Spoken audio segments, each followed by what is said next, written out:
En primer lugar, quisiera decir que este número de la revista, bueno, y los números anteriores que también conocí a partir de que me los entregó Sebastián, me llamaron la atención como objetos, ¿no? Es decir, uno está acostumbrado a revistas académicas que tienen otro tipo de modalidad, otro tipo de presentación, y realmente esta revista es bella en el sentido estético, ¿no? Es decir, las imágenes que aparecen, las fotografías que aparecen en cada uno de los artículos, más que ilustrar los artículos, organizan como otra especie de escritura paralela, ¿no? Entonces, en ese sentido hay como dos revistas, una revista que va por el lado de la escritura y otra revista que va por el lado de las fotografías. Y además con esta belleza de las fotografías en blanco y negro que a muchos nos remiten a nuestra época de la infancia, y creo que esa es como una connotación y un aire de familia de la mayoría de los artículos de este número, que hay como una constante remisión al ámbito de la infancia, a lo que podríamos llamar, o lo que Rilke llamaba el país de la infancia. Digo, me parece que eso tiene que ver con el carácter de la revista. La revista está anunciada como una revista de ensayo y crónica. A mí me aconteció que recién hoy me di cuenta que, mirando bien, que decía crónica, porque di por hecho todo el tiempo, y eso tiene que ver con las habitualidades de lectura de cada uno, de acuerdo a sus disciplinas, todo el tiempo leía ensayo y crítica, ¿no? Y hoy de repente dije, no, pero dice crónica, ¿no? Y en ese sentido creo que esta subtitulación, ensayo y crónica, está dando cuenta también del carácter especial de esta revista. Yo hace un rato le decía a Sebastián que es una revista que transita como por el borde de lo académico. Nosotros estamos acostumbrados cada vez más en la universidad a que todo lo que se hace tiene que ver con lo que llamaríamos el cursum honorium, en donde el estudiante comienza ya desde que empieza la universidad, está pensando de qué manera va a juntar antecedentes para obtener becas, para hacer una carrera académica, etcétera, etcétera.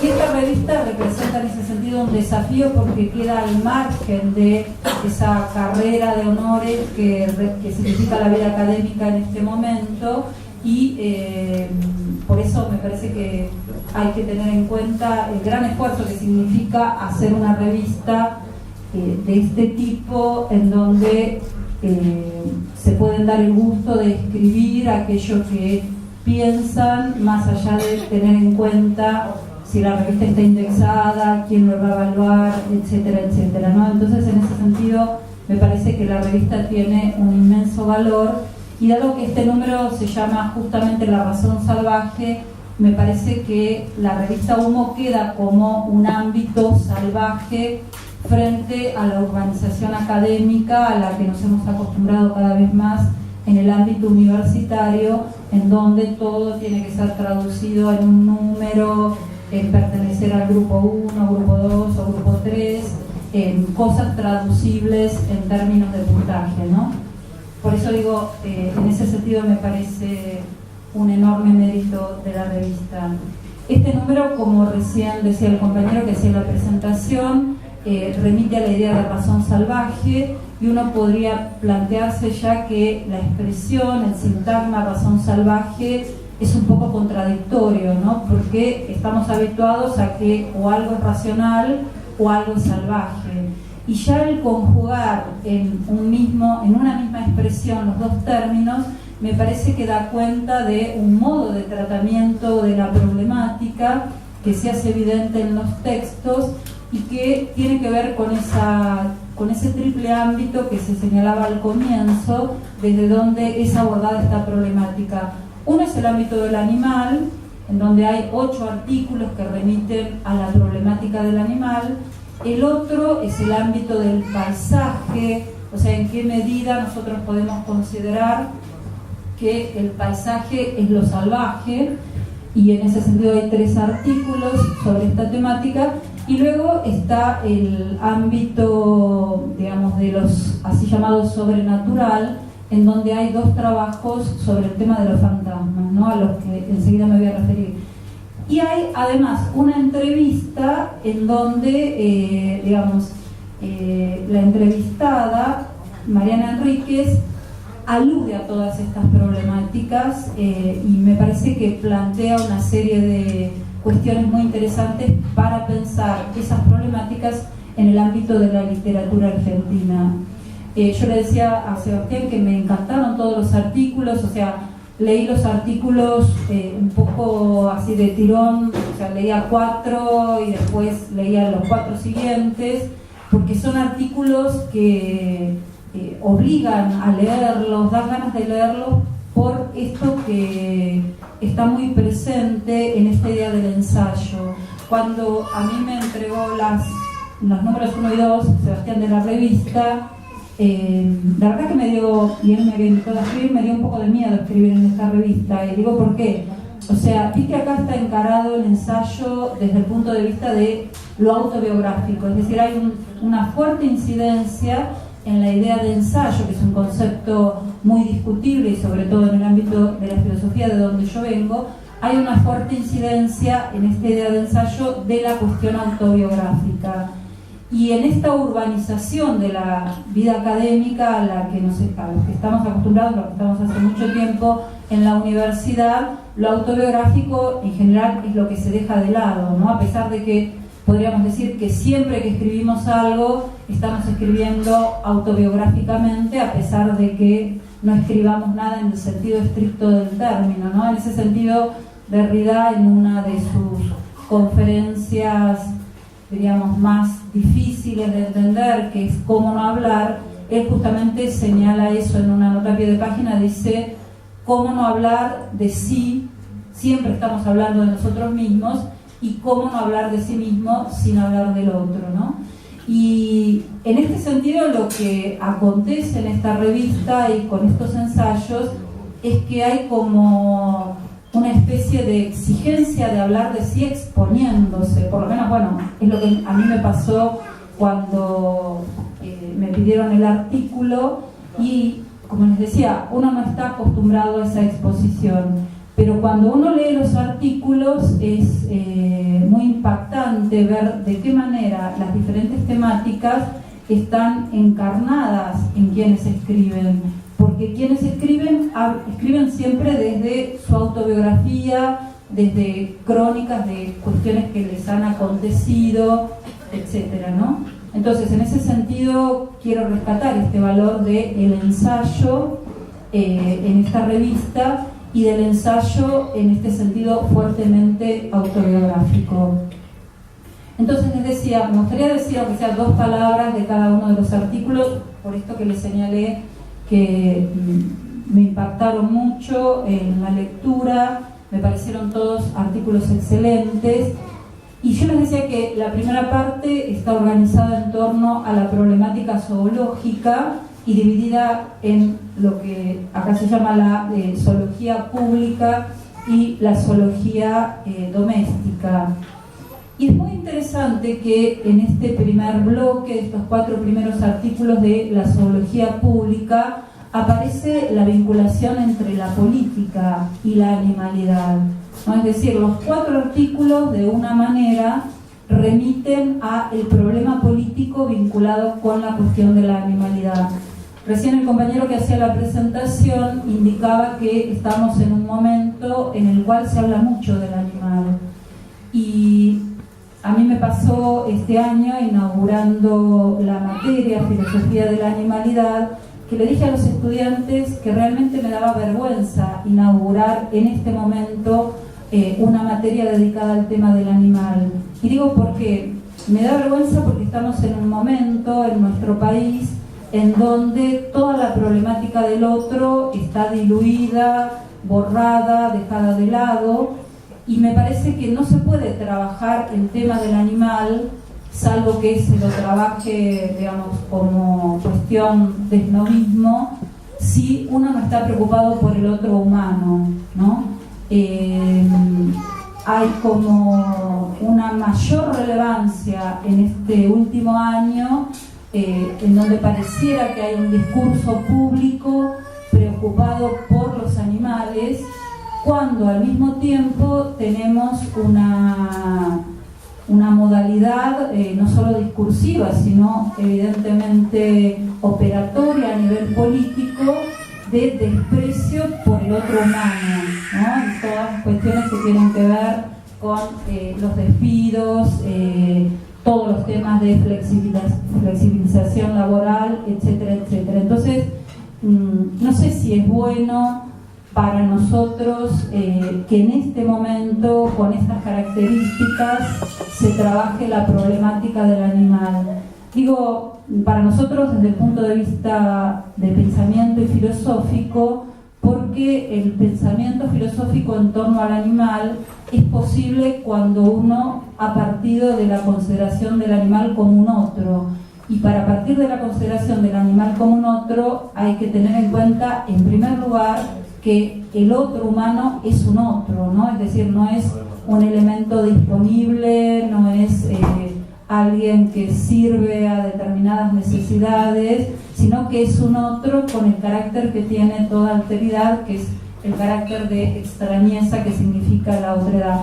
Por eso digo, a mí no, que me dedico al tema de la animalidad, la verdad que no me hace muy feliz que en este momento esté tan sobre el tapete en nuestro país, digo, ¿no? La problemática del animal. Y por eso digo que hay que pensar siempre las cuestiones políticas que están vinculadas con esa temática. Y esto es lo que hace el artículo de Gruner, que se preocupa de esas metáforas políticas que tienen que ver con la asignación de animalidad para el enemigo político y también a veces para uno mismo, y señala de qué manera el animal siempre estuvo en la política. Él recuerda la expresión aristotélica de el son politikon, el animal que pertenece a la polis, y de qué manera la metáfora animal atraviesa nuestra historia política.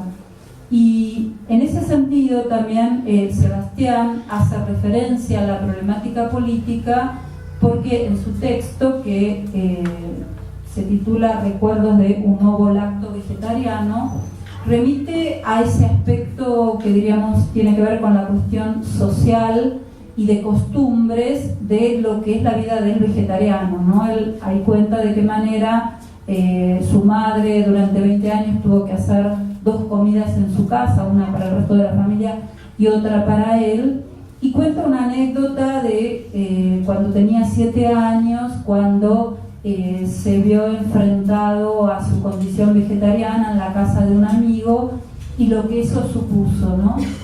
Y desde ese punto de vista él recuerda un texto de un anarquista, un inmigrante español aquí en Argentina, Montesano, que en su texto vincula la ingesta con el temperamento de las personas, ¿no?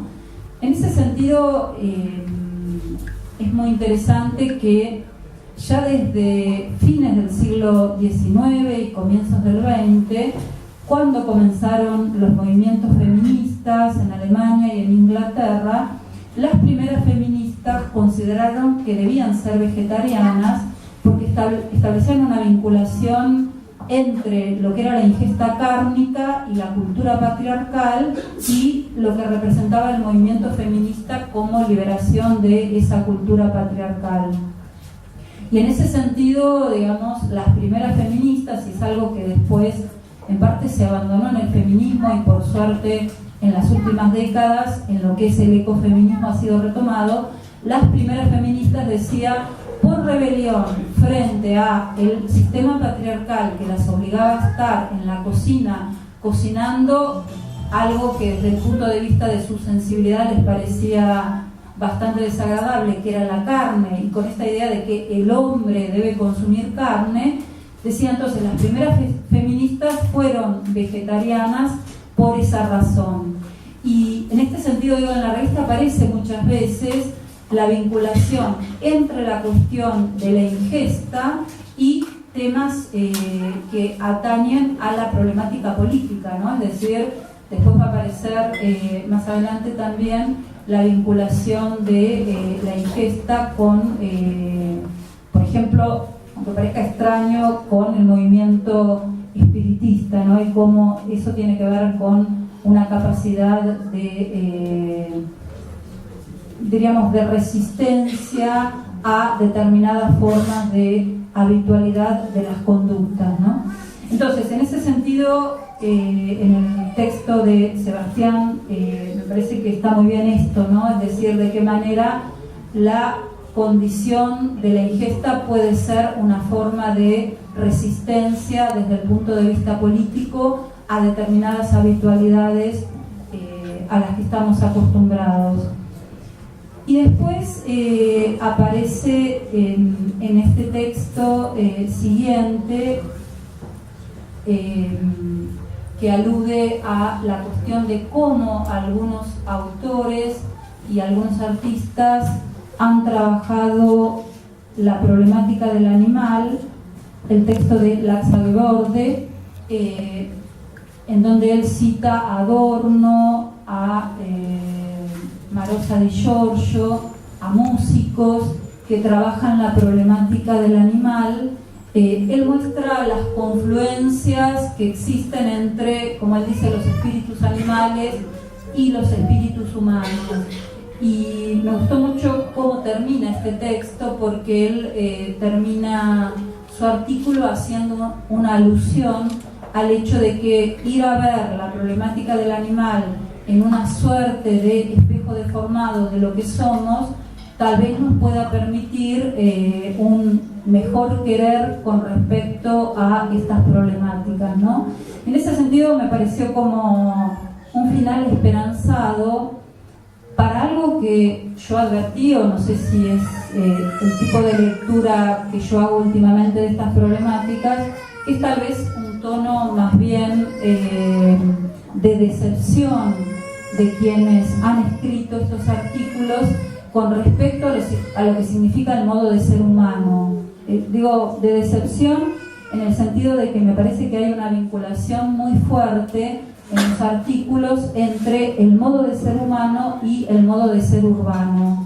Y todo aquello que no está urbanizado, es decir, la vida animal, los paisajes, lo fantasmático, termina siendo de alguna manera reapropiado en el concepto de la humanidad, ¿no? Entonces, por eso me parecía que había en general en los artículos como una suerte de decepción en torno a que, bueno, ya no nos podemos encontrar con lo natural, digamos, todo aquello que puede ser pensado como natural está reapropiado, y el modo de ser que somos es este modo de ser urbanizado que, como yo decía, lo podríamos vincular con el modo de ser humano, ¿no? ¿Por qué digo esto? Porque si pensamos que el modo de ser humano se constituyó en la época del humanismo como aquello que se oponía a lo natural, y entonces generó el mundo de la cultura por oposición al mundo de lo natural, eso significó básicamente que el mundo de la naturaleza fue aquello que quedó a nuestra disposición y a nuestro servicio. Y me parece que de alguna manera todos los artículos reflejan ese aspecto que uno podría decir es, creo yo, el aspecto más decepcionante de la humanidad. Acá Sebastián en su artículo comenta de una amiga vegana, que a él le parece un poco fundamentalista, pero que hace como un discurso en torno al fin de la humanidad, ¿no? Y escribe grafitis en torno al fin de la humanidad. Y yo realmente me cayó muy simpática tu amiga, porque yo realmente creo eso, ¿no? Que el modo de ser humano, el modo de la humanidad, de lo que hemos llamado humanidad, es un modo de ser que tiene que ser deconstruido, porque precisamente es en términos del modo de ser humano que hemos generado toda esta vinculación con lo extraño, apropiándolo y poniéndolo a nuestra disposición. Y por eso los 4 artículos que siguen, digamos, dentro de este ítem, que es la zoología doméstica, hablan de eso, es decir, del modo en que en la gran urbe los animales están con nosotros, que es en el modo de ser animales domésticos, animales de compañía o mascotas, ¿no? Y por eso Daniel Mundo, en su artículo Mi mamá y sus mascotas, describe la enfermedad de su madre y cómo a partir de su vínculo con ella en esa enfermedad él comienza a repensar toda la problemática del animal y el vínculo que ella ha tenido a lo largo de su vida con los animales domésticos. Y en estos 4 artículos de esta sección aparece, yo diría, ese doble aspecto de la animalidad doméstica, ¿no? Que por un lado el animal doméstico es aquel que creemos que está a nuestra disposición para nuestras necesidades. El artículo de Jorge Pinedo, Perro atado o perro muerto, también trabaja esta cuestión, es decir, el hecho de que el animal puede ser de repente aquello que avanza sobre nosotros, como la naturaleza que no puede ser dominada, pero al mismo tiempo puede ser lo más domesticable. Y él acá sostiene una tesis en torno a la posibilidad de pensar que la actual fetichización de las mascotas que hay en el ámbito de la urbe puede representar un retorno del animismo. A mí me pareció muy interesante esta tesis, pero yo justamente diría lo contrario, ¿no? Que la fetichización de las mascotas que tenemos hoy en día en el ámbito de la urbe, más que retrotraernos al animismo, y recordando esto de que animismo remite al ánima, es decir, al alma, es decir, al elemento de vida que tienen los animales, yo creo que más que retrotraernos al animismo, nos llevan a una instancia del pensamiento muy moderna, que es la consideración de la vida, yo diría, como materia inerte, ¿no? Porque esos animales, que son nuestros animales domésticos, en la medida en que están a nuestra disposición, ya no son respetados en tanto vida extraña junto a nosotros, sino que de alguna manera responden a nuestras necesidades, y todo aquello que responde a nuestras necesidades desde el punto de vista vital, de alguna manera tiene que ser reducido a materia inerte, ¿no? Por eso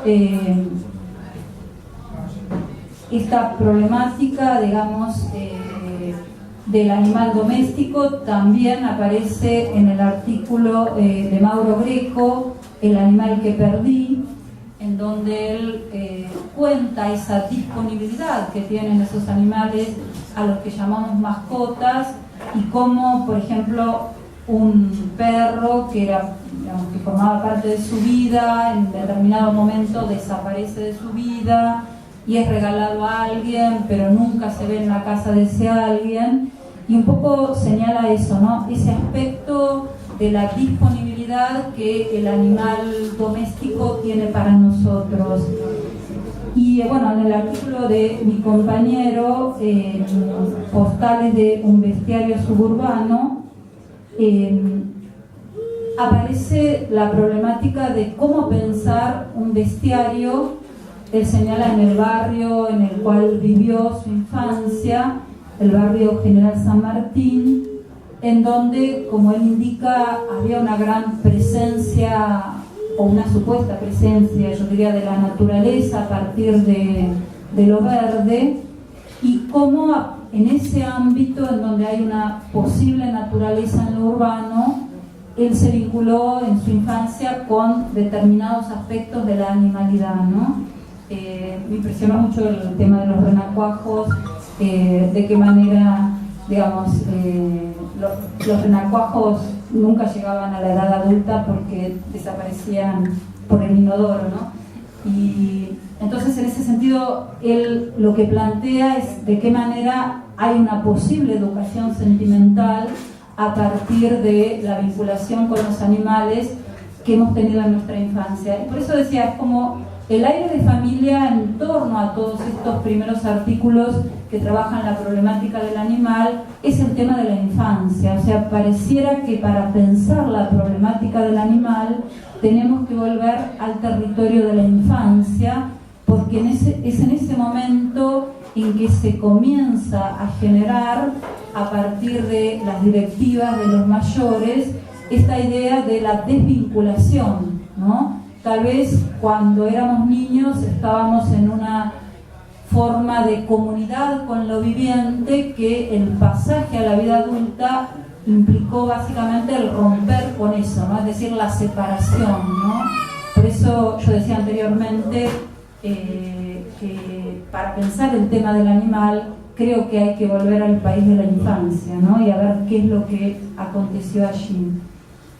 El otro ámbito, yo les decía, es el ámbito del paisaje, y acá hay 3 artículos. El artículo de Luciano Beccaria, la verdad que es muy impresionante, ¿no? Es una crónica de algo que a él le aconteció en 20 horas, parecen casi 20 años, en donde él asiste a un bloqueo en Bolivia, y en donde alude, bueno, tiene que ver con una situación política. Es el momento en que es destituido Evo Morales de su cargo de diputado, y entonces él asiste a una escena impresionante en donde una etnia, que aquí aparece como una etnia dentro del pueblo boliviano, que no se dejó conquistar, o sea que permaneció rebelde, o diríamos salvaje, frente a la colonia y frente a la conquista. Esta etnia decide hacer este bloqueo, y él narra toda esa escena, ¿no? En donde, además del paisaje, digamos, de los montes y todo lo que significa ese paisaje, introducen la cuestión de lo salvaje. También aparece la cuestión de lo salvaje en este grupo, que parece un grupo, una etnia, digamos, que no se dejó colonizar, ¿no? Y de qué manera, bueno, aparece el ejército y cómo termina todo este episodio, en donde yo diría no solo el paisaje aparece como lo salvaje, sino también el grupo humano, este pueblo originario que resistió a la colonización, ¿no? Que es un modo de resistir a la humanización, en este sentido que decía anteriormente, de lo que es de lo que son las humanidades y de lo que es y lo que ha sido el humanismo. El artículo de Leonardo Novak, que remite a la cuestión del campo, una idea de campo, es muy interesante porque plantea su trabajo a la ciencia, ¿no? Él repite esto mucho, la cuestión de la ciencia, cómo tiene que estar el campo, en definitiva, urbanizado por el avance científico, que convierte también al campo, bueno, como ya sabemos, en recurso, pero también en algo que ya no es del orden de lo natural en absoluto, ¿no? Y luego el trabajo sobre la isla, de Juan Bautista, Tesoros de la Isla, remite a ese otro paisaje, que puede ser un paisaje al que uno escapa cuando escapa de la urbe, que es la isla, y acá es una isla de Tigre, y remite a el modo en que está presente la vida animal en esa isla, en la nocturnidad, la vida animal, como él dice, de los perros que aúllan, pero también de las naves, ¿no? Que tienen cada una su propio tipo de aullido. Y en los 3 artículos creo que se ve también que ya la vida en otros paisajes, en lo que podría ser antes considerado lo diferente de la urbe, ya no es tal vida, ¿no? Es decir, eso también está reapropiado, eso también está urbanizado por el modo de ser que somos en tanto humanos. Y los 2 otros artículos que quedan, que remiten a la cuestión fantasmática, hacen patente el artículo de Agustina Paz Frontera, que se llama Tengo un miedo terrible de ser un fantasma. Remite también a un recuerdo, digamos, a recuerdos de la infancia en torno a la cuestión de la muerte de su abuelo y al modo en que su abuela vive con él, digamos, en el modo fantasmático, ¿no? Es decir, cómo está presente la figura del esposo y, bueno, del abuelo de Agustina en la vida cotidiana. Y habla también de la partida del fantasma, el momento en que el fantasma deja a su abuela, y al final también en este artículo me parece que hay como una cuestión esperanzadora, en el sentido en que ella plantea la idea de un vínculo con lo fantasmático que sea un vínculo más potente, ¿no? Es decir, no lo fantasmático como aquello que nos tenemos que sacar de encima, sino el advertir la potencia de lo fantasmático. Me recordó mucho todo su final al exordio de Derrida en Espectros de Marx, en donde él plantea: hay que convivir con los fantasmas y hay que amar a los fantasmas. Y el otro artículo, el de Sebastián Russo, habla del fantasma del padre, de qué manera opera el fantasma del padre en nuestra vida cotidiana, si el padre puede ser si uno puede ser un par del padre o bien tiene que ser siempre impar con respecto al padre. Y señala también la cuestión del legado, ¿no? Lo que significa la herencia fantasmática, sobre todo haciendo referencia a la generación del 70, ¿no?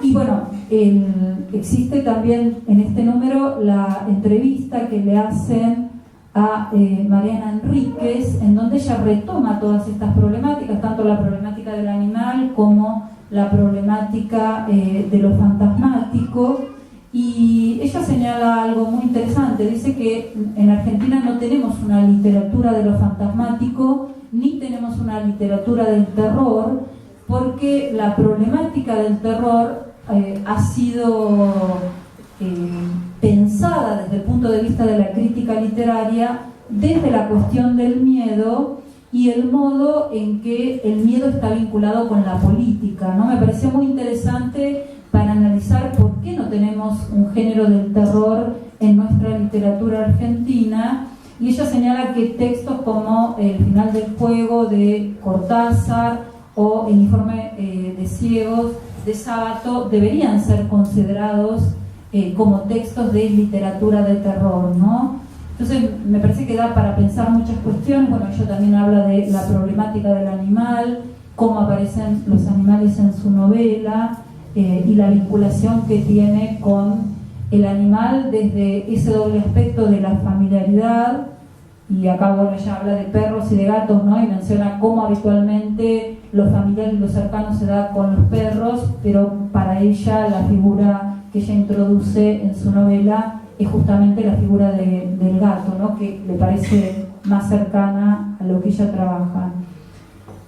Bueno, luego hay un archivo que también habla de la cuestión de la vinculación con la naturaleza, esto a partir de la inauguración del Parque 3 de Febrero, y me olvidaba decir que aparece también un ensayo fotográfico, una serie de fotografías de una cooperativa, la cooperativa Sub, en donde se hace muy fuerte la presencia a través de la fotografía de la cuestión del paisaje en ese carácter de lo que es indominable, ¿no? Lo que no puede ya ser abarcado.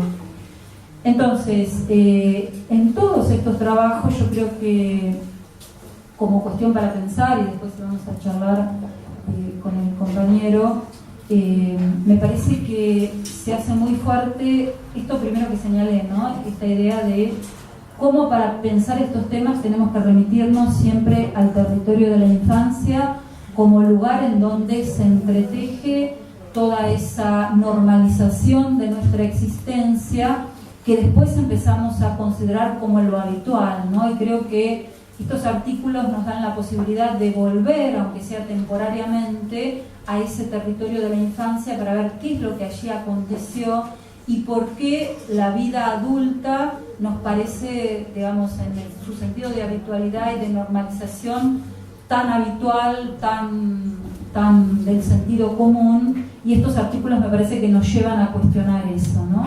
Ese sería un tema. El otro tema que me gustaría señalar es la cuestión del resto, es decir, la problemática del animal, la problemática de lo salvaje, la problemática del fantasma aparecen a lo largo de los textos como un resto, y un resto en el sentido no del residuo de lo que nos quedó de eso, sino como el resto que impide la totalización de lo humano, ¿no? Es decir, pareciera que esa consigna de la humanidad, tal como se planteó en la época moderna, con esos cánones de dominio de la naturaleza, digamos, de disciplinamiento de los cuerpos, pareciera que siempre queda un resto que hace imposible esa totalización, ¿no? Y en ese sentido me parece que todos los artículos, desde los 3 temas, nos obligan a pensar en ese resto que está entre la vida y la muerte, en el fantasma, digamos, en eso que que nos hace patente que no puede haber un límite tan estrecho entre la vida y la muerte, en ese resto que se da entre nuestra vida animal y nuestra vida humana, diríamos entre lo cultural y lo animal, como límite que hemos establecido desde la idea de humanidad, y en ese resto que nos queda de lo salvaje, en esta distinción entre la urbe y la naturaleza, ¿no? Yo creo que ese es un tema para pensar, y también otro tema que me parece que está como muy presente como aire de familia en todos los textos, es la idea de estos 3 temas, lo fantasmático, lo animal y el paisaje salvaje, como lo que en términos filosóficos nosotros diríamos lo unheimliches, es decir, aquello que ha sido traducido en términos psicoanalíticos como lo siniestro, y que diríamos es aquello extraño que se nos patentiza en todo momento y que nos hace dudar del modo de ser que somos, que nos hace dudar del modo de ser en que nos hemos instituido como humanos. Yo creo que todos estos artículos tienen esa virtud de ponernos de frente a esa extrañeza de estos ámbitos que nos hemos acostumbrado demasiado como humanos a colocarlos en el límite por fuera de nuestro modo de ser, ¿no? Entonces, la idea de restancia y la idea de lo extraño, o lo que bueno, se ha traducido habitualmente como lo siniestro, me parece que es lo que, por lo menos a mí en mi lectura, me ha quedado como aire presente en todos estos artículos, lo cual también me dio la esperanza de que quienes escriben estos artículos no están convencidos del modo de ser humano como modo de ser perfecto de aquello que somos, ¿no? Es decir, que está girando, está dando vuelta, los está atravesando una cierta disconformidad con el modo de ser humano como modo de ser urbano. Eso es lo que me gustaba señalar, y bueno, en todo caso después lo discutimos con mis compañeros.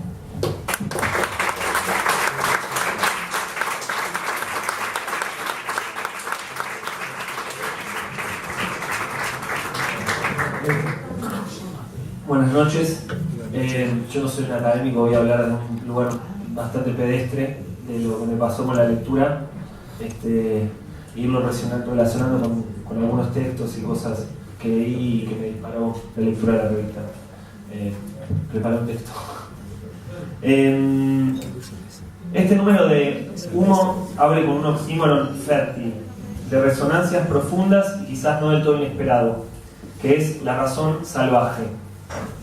Podríamos imaginar 2 columnas enormes que se juntan formando un dintel o un frontispicio en cuya superficie leemos por un lado la palabra razón y del otro lado salvaje.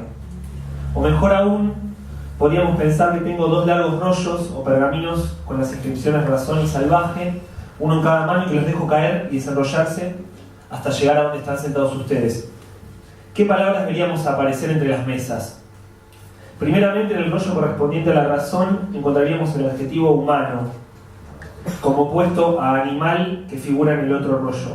Lo humano se diferenciaría de lo animal o de lo natural, nos han enseñado, por el uso de la capacidad de raciocinio.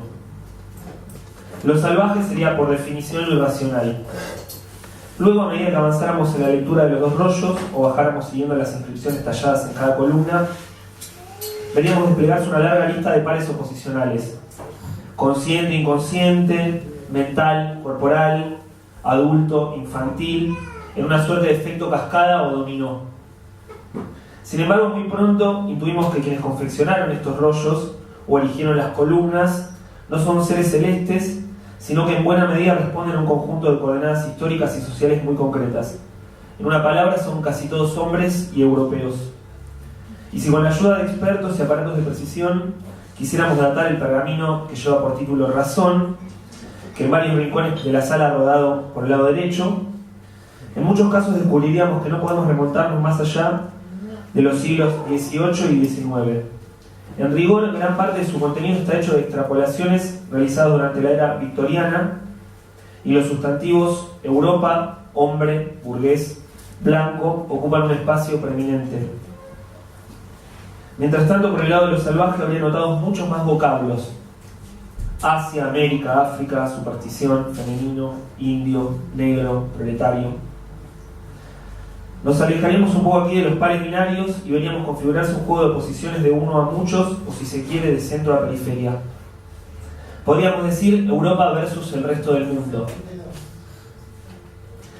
Del lado de lo salvaje quedaría todo aquello que es al mismo tiempo, vaya paradoja, espontáneo e innato, fijo, inmutable, indócil, todo aquello que se resiste al cambio y al progreso, sea escrito, ya sea que lo escribamos con mayúscula o con minúscula. Contraviniendo en gran medida nuestros deseos, la palabra cultura se alinearía en el pergamino de la razón para coexistir de un modo un tanto ríspido con orden o plan. Y por último, cuando saliera la edición nacional de Los Rollos, algún traductor intrépido habría agregado el par civilización o barbarie, como sugieren en el editorial de la revista. Miro la tapa, de aquí, y no puedo dejar de hacer otra reflexión. Pusieron una foto tomada del dossier de lo que parece ser un diablo del carnaval, y además eligieron el color verde, quizás por sus resonancias ecológicas. Los números anteriores, recordemos, tenían el color rojo y una especie de azul turquesa.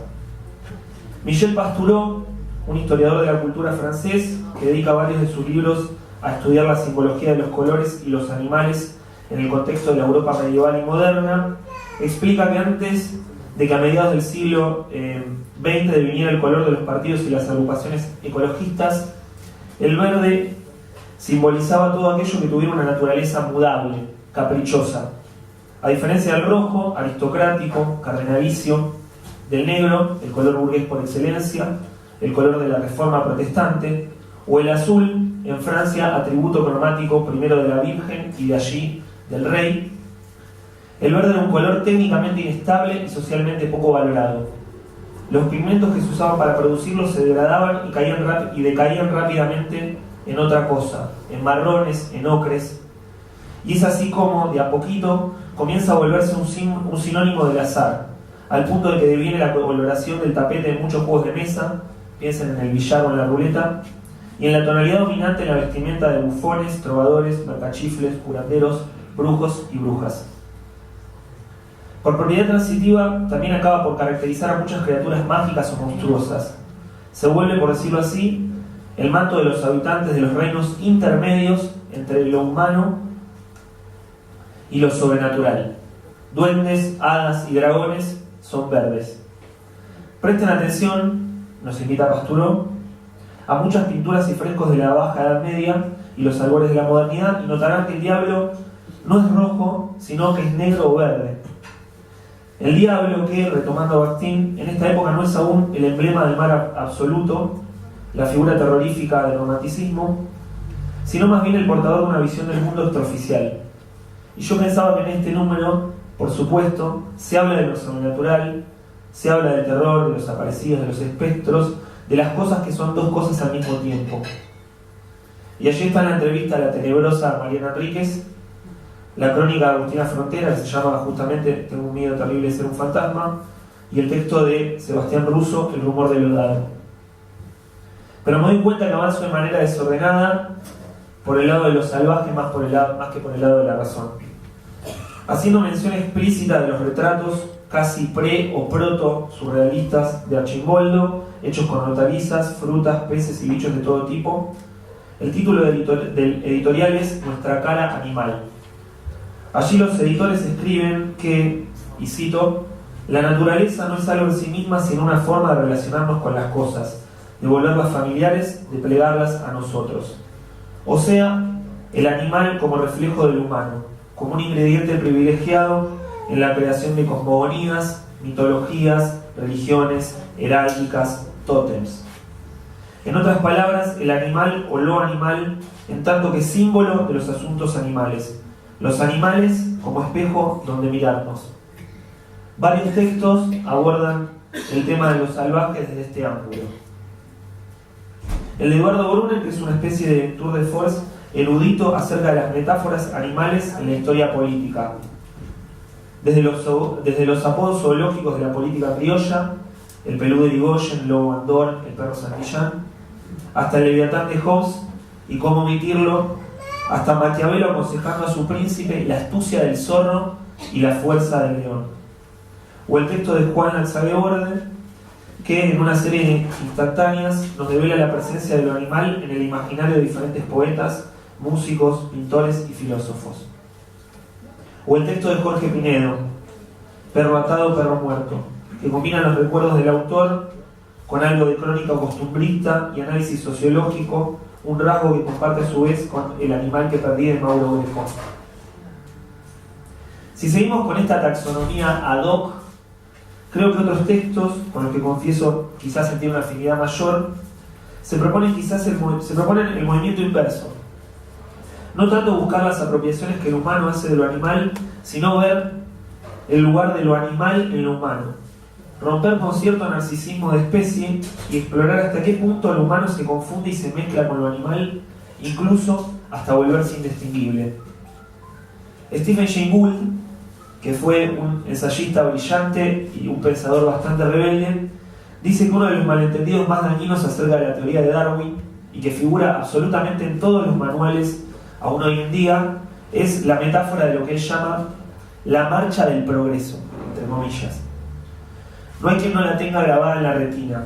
Es el monito que a medida que camina va viviéndose de a poco y pasando por diversos estados, chimpancé, australopiteco, neandertal, hasta convertirse en el hombre moderno. Craso error, la naturaleza no funciona así.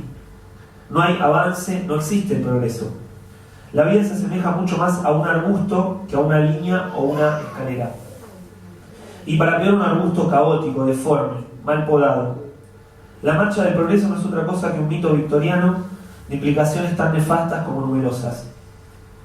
Por mencionar solo una, supone que el hombre como especie, y agregaría que también como género, pues en la marcha nunca se ven mujeres, siempre son tipos, es la culminación de algo, el resultado de un proceso de perfeccionamiento cuya conclusión lógica consiste en separarnos del reino animal. Pero antes que cualquier otra cosa, antes lógica, cronológica y ontológicamente que ser seres racionales, somos animales.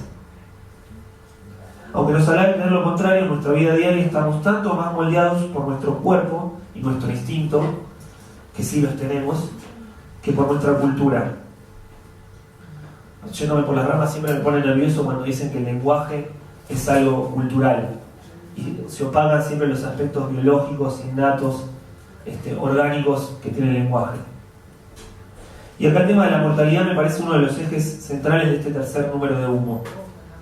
Primero tenemos el texto de Cragnolini, que habla sin pelos en la lengua del problema ético de la muerte animal, de nuestra manera de prodigarles la muerte, quiero decir.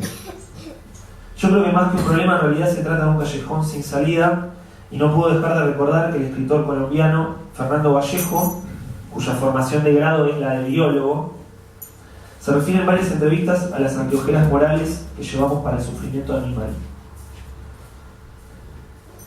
Sintetizando al máximo, el punto de Cragnolini y también el de Vallejo es: producimos la vida de millones de seres con una sensibilidad para el dolor físico y el estrés psicológico en todo equivalente a la nuestra, eso ya lo sabemos, solo para masacrarlas. No vamos a andar acá en el tratamiento al que la industria alimenticia, cosmética o textil somete a los animales que usan como insumo. Solo diremos que los organismos vivos son en todos diferentes de los objetos, de las cosas, del carbón, del plástico o del metal. Este sufrimiento es lo que habitualmente no vemos, lo que queremos no ver, porque si lo viéramos resultaría insoportable. Entonces inventamos conceptos: el animal máquina, del que habla Descartes, o nos convencemos temporalmente, el tiempo que lleva a hacer una compra o sacar un producto de una góndola, de su necesariedad. de su inevitabilidad. Esto es lo que Cragnolini llama las muertes invisibilizadas de los animales. Siguiendo por la línea de la relación afectiva que muchos tenemos con lo animal, encontramos el texto de Daniel Mundo, que es, en el mejor sentido, un verdadero requiem cargado de tristeza y de belleza. Creo que de hecho es el texto que más me gusta del número. Con enorme sinceridad y coraje, Mundo describe la muerte de su madre y la relación que ella tenía con sus animales domésticos. Pero me da un poco de pudor extenderme mucho sobre este texto, porque sería una manera de banalizarlo y empobrecer la experiencia de la lectura. Así que simplemente recomiendo que compren la revista y lo lean. Finalmente, y para ir cerrando, porque no quisiera extenderme demasiado, elijo agrupar con alguna arbitrariedad las crónicas de Leonardo Novak y Luciano Beccaria, que son las dos excelentes y sin duda salvajes, cada una a su manera, y el texto de Juan Bautista Dauseide y tal vez el mío propio, que comparten aventuras y cierto sentido del asombro frente a la diversidad de la naturaleza y la vida fuera de las ciudades.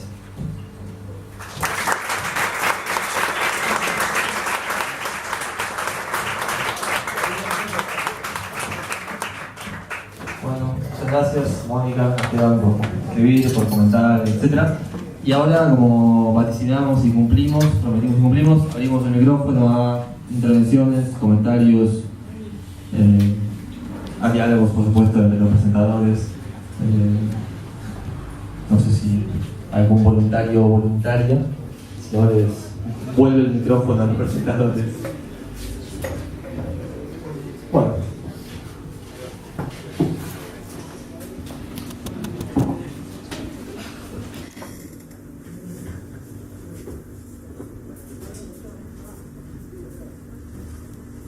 Hablamos un poco de nosotros.